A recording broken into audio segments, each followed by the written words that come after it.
Apostle Stringer, you're working on a 4-part video entitled, For the Record, The Transitional History of Bible Way Church Worldwide and the International Bible Way Church.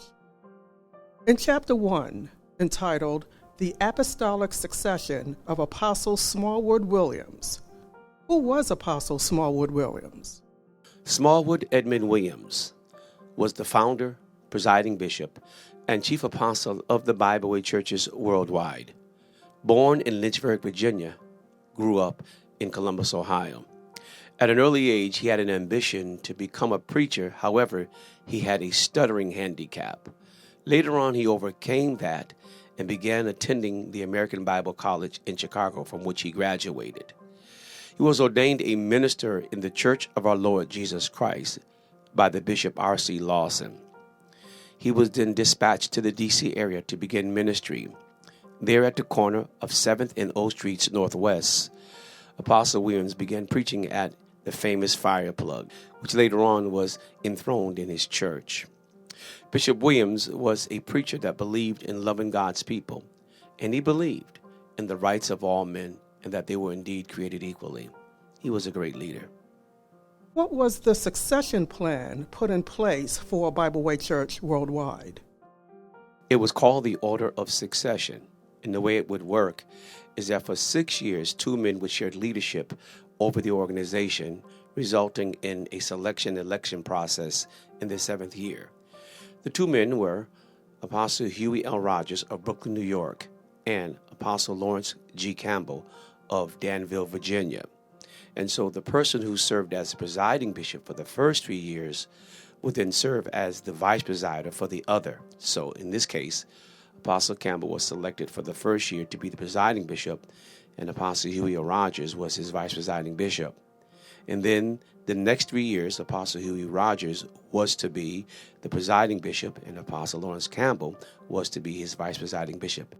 Was the plan carried out as he instructed? No, not really. For the first 3 years, things went well because Apostle Campbell was selected as presiding bishop, and Apostle Rogers submitted to the agreement and became his vice presiding bishop. When it came time for Campbell to serve as the vice presiding bishop and Rogers as the presider, as we all agreed and ratified in that assembly, Apostle Campbell said he didn't want to do that, and he abruptly announced that that would be to him a demotion. Needless to say, Bible Way Church found itself headlong into a political crisis, and it was a problem. So here's the chronology of events. So we were scheduled to have our 40th Holy Convocation, get that 40th number of complete testing, which was to be our very first voting convocation ever in the history of Bible Way Church worldwide at the Mother Church. A very astute young lady by the name of Attorney Yvonne Williams, who actually, yes, is the daughter of the founder and presiding bishop and the chairman of the trustee board there at the Mother Church, where the voting convention, the very first voting convention, the contentious voting convention, potentially so, of Bible Way churches worldwide was to take place. She sent a letter off to Apostle Rogers asking that they would defer and do a resolution of sorts and a Sabbath rest. And from that, Apostle Rogers called it an emergency meeting in Philadelphia in 1997. I think it was May of that year. I think it was May 17th, if my memory serves me right, of that year. It was a Saturday.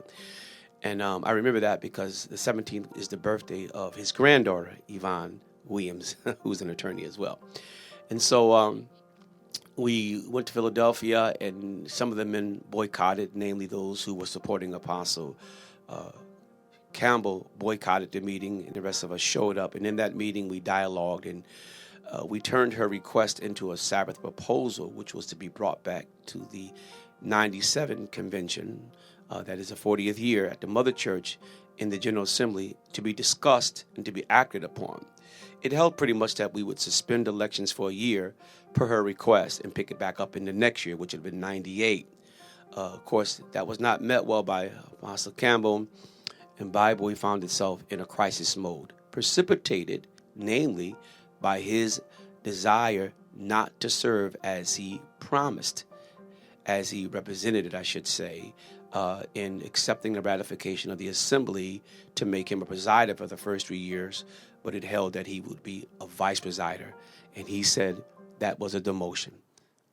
In Chapter 2, entitled The 40th Year Celebration and the Year of Impasse, can you describe the atmosphere during Bible Way's 40th year celebration? Well, it was kind of mixed. It was historical, but yet it was political. It was spiritual, but yet it was confrontational. And there were a lot of meetings. The Board of Bishops was shuffling around, having a lot of meetings. And at that point, I was pretty much on the end. I was working with Apostle Rogers to a degree. And I began to hear and see things that said to me that this is not going to be nice and may not end well. I remember sending a letter to one of the bishops who I was close with, and I said to him that in the assembly that was coming up, which would deal with this Sabbath resolution and the position paper of the bishops, that I intended to make sure that everything was done parliamentarily and legally correct. And so obviously I had positioned myself because I thought that things were being done correctly.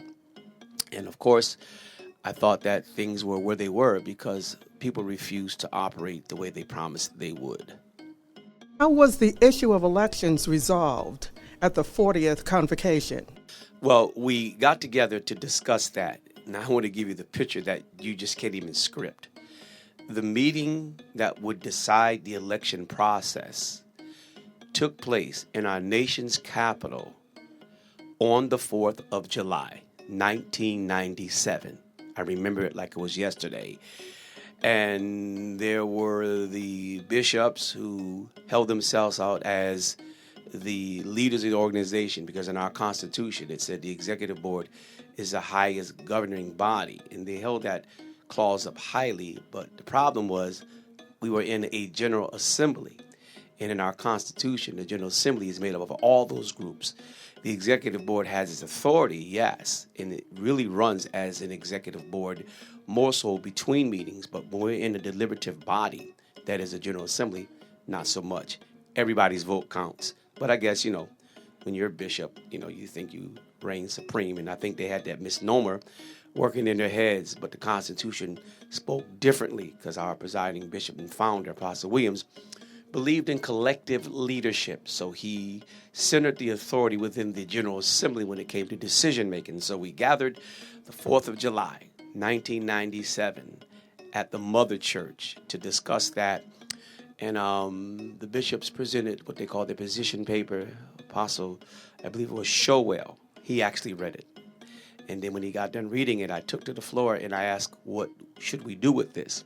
Of course, he says, you do nothing with it. That's our position. But we had hatched a plan that we were going to force it into a discussion and then force it into a vote. And that's what we successfully did. There's actually a videotape of that. Bishop Brian Collins, who's now the General Secretary, and I don't know how we thought to do this because we had never done this before. As he came into that 4th of July assembly, he instructed the videographer to record the meeting.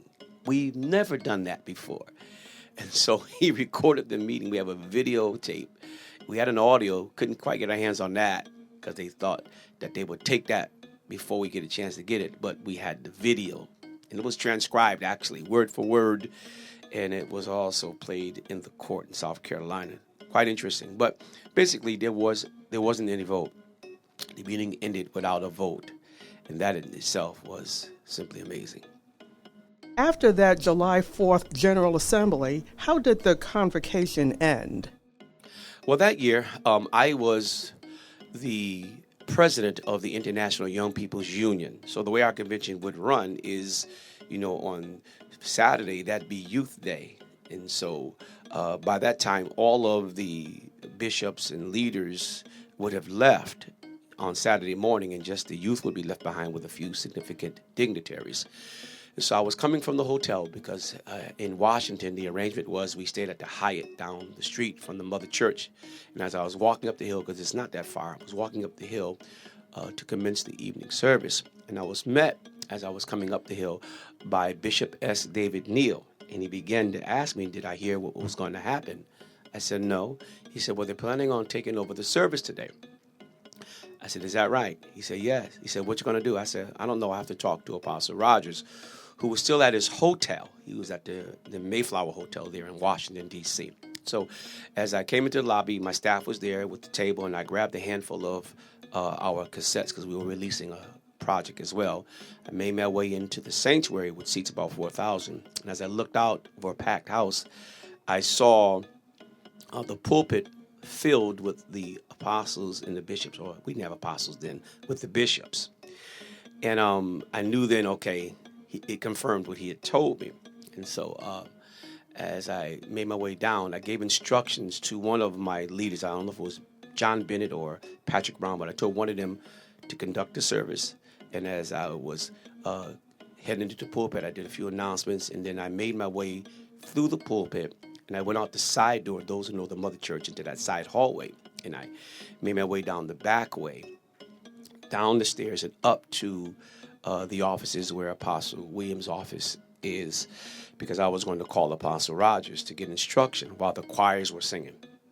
And so as I was coming up the stairs, Deacon was coming out of that hallway, coming down the stairs, and said, I'm looking for you. He said, Apostle Rogers is on the phone.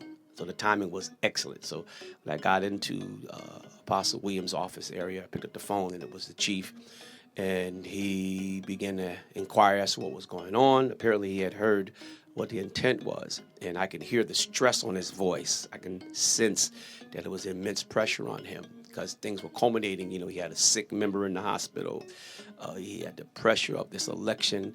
And now he was in the process of trying to decide how to react to their intent to take over the service and the organization. And he says, I think he said to me, what do you think we should do? I said, shut down the service. And he paused. He says, shut down the service? I said, yeah, shut it down. He said, who's going to do it? I said, I'll do it.